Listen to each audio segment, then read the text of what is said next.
A string with the ring finger. After that, I'm gonna do a hammer on from the open string to the second fret. So it's gonna look like this. Try not to do the hammer on like this, because you're gonna need notes here. So try to keep it a little bit more parallel to the frets. The notes after that are gonna be played on different frets on different strings. After you've done that pull off, you're gonna put your middle finger on the third fret of the E string and make sure that this A string is still resonating. I'm already preparing my middle finger to be on the third fret of the E string. So then I don't have to wonder, or then I don't have to switch last minute. So after that, you're going to put your index finger on the second fret of the E string. So it's gonna look like. And again, make sure that this E string is still resonating when you hit the second fret of the C, because again, it gives so much more resonance. So after that, we're going to do a hammer on from the second to the fourth fret of the C string. You can already see that when I hit the second fret, that I'm preparing my ring finger to be on the third fret already. Because if I would do this and then the hammer on, I could lose time. So next note is the E string. Your middle finger should be already on there. Keep the middle finger on there while you do this hammer on. So it looks like this. After that, you're gonna prepare your index finger to be on the second fret of the A string. You might know this chord in E minor. So you can already see that when I hit the fourth fret of the C string, I'm taking off this index finger to slowly travel to the second fret of the A. So it should be right here. And then you're gonna do an arpeggio like this. C string, E string, A. But then I'm gonna do a little momentum thing. So it's not like that, but it's bum bum bum. So in total it looks like this.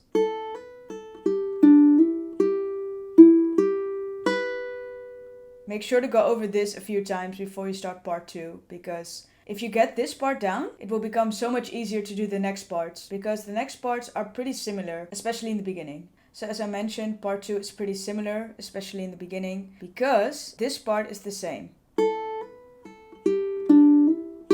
All the way until here, you play the same thing. But now the arpeggio that I just mentioned, that was going rhythmically like this, will have a different rhythm. Because the first time it was like this, and the second time it's going to be like this.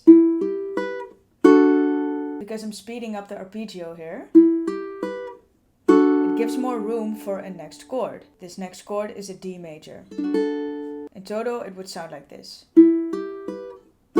This is a pretty big jump, so really try to practice it by first doing the grips. Like, don't play, just do it like this. E minor, D major, E minor, D major. I'm going to do a separate video on chord switches and transitions as well. But for now, I'm already going to tell you that practicing slowly really teaches your muscle memory to make this jump more efficiently and quicker in the long run. So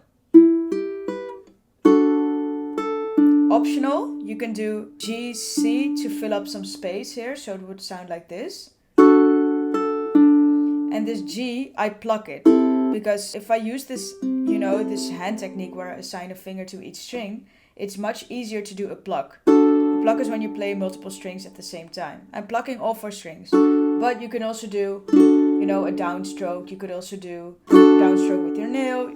It's really up to you. The third part is going to look like this. The beginning is the same again until here.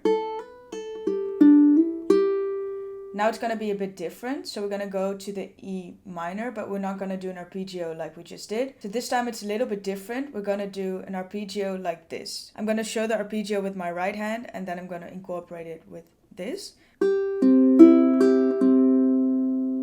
So it would be G, C, E, G, C. And now something interesting happens, because I'm going to do a pull off from the 5th fret to the 2nd fret. This might be a very awkward stretch if you're not used to using your pink. I know it's a little bit of a nightmare for beginning players to use the pink. So really give yourself time and patience to do this pull off correctly. So once you got this stretch down, try to add the other notes. Add the other notes only when you got this stretch down. The part after that sounds like this.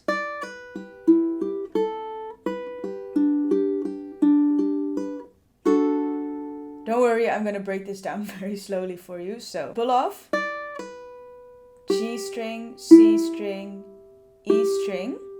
And while you hit that E string, you take off your index finger already to play this open A string. You may have noticed in the preview I just played that I was switching my position like this.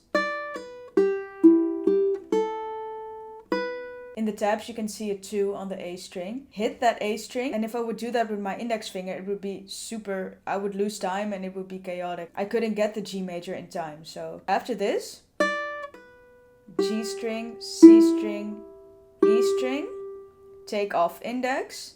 While you hit that open A string, reposition for your middle finger to be on the 2nd fret of the A string. Then hit the 2nd fret of the A string. Put down first your index finger on the 2nd fret of the C, and then your ring finger on the 3rd fret of the E. Because you're gonna play these strings first, so it saves you time to have this one already on there. So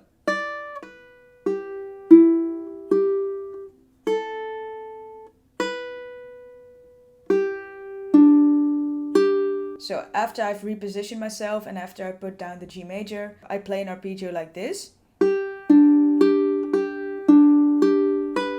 So it's gonna be G, C, E, G, C, E, A. So.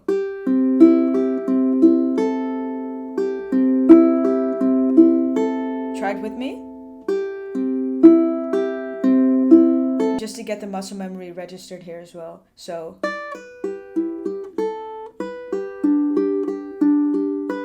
And then you're gonna play a D major again and pluck all the strings. So in the original song of Let Her Go, you hear this whole segment twice. The second segment is almost exactly the same, but I'm gonna show you a little alteration so you can play with it if you want. So the first part is the same. The second part is the only part that is not the same, because then you do this.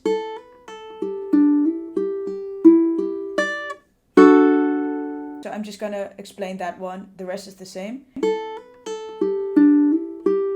But now you're gonna already put your pinky on the 5th as quick as possible. So like that. You don't need to put your index finger on the 2nd fret anymore.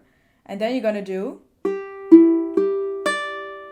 G, C, E, A, and then go to D major. So